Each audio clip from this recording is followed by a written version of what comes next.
Now see here the relation between elastic constant you people have to derive here. So for that diagram is shown here. For that consider the cube whose lower surface is fixed to a rigid support APSD, that is be the one of its faces with side DS, that is along the fixed support.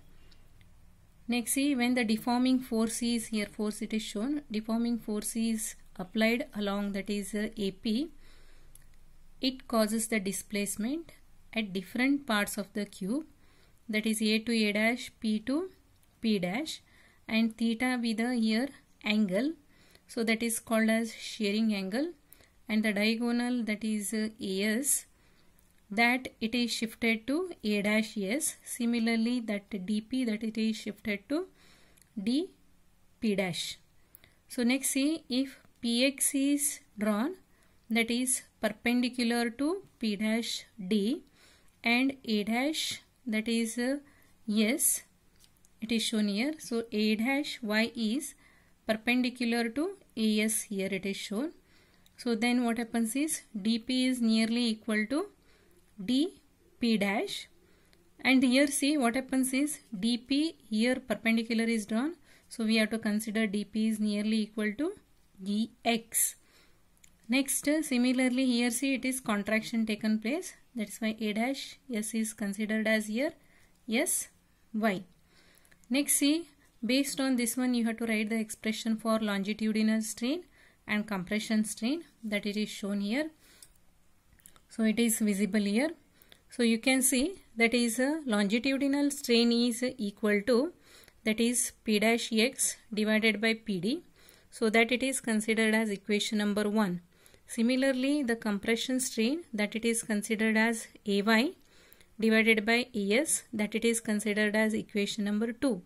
Similarly L is the length of each side of the cube, so that it is visible here, length it is shown here.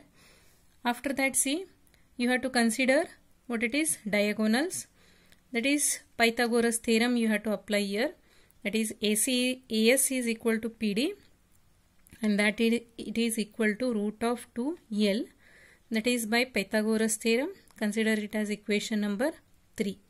After that P dash X is equal to P dash cos of angle P dash X.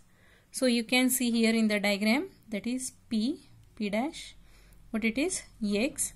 After that see that angle it is equated to angle AP dash D, that is A, P dash and D. So same thing it is considered. Next see in isosceles right angle triangle, that is APD is equal to, triangle APD is equal to 45 degree. After that since here theta is very small angle, so angle AP dash D is equal to angle APD, so that is equal to here 45 degree. After that P dash X, that is equal to P dash cos of 45 degree, so that is equal to P dash divided by root 2. So that is considered as equation number 4. Next substituting equation 3 and 4 in 1, longitudinal strain is equal to P dash divided by root 2 L. So that is nothing but P dash divided by 2L, and that is equal to theta divided by 2, that is equation number 5. From figure, that is theta is equal to P dash divided by L. So you can see here theta is equal to P dash, that is divided by L is considered.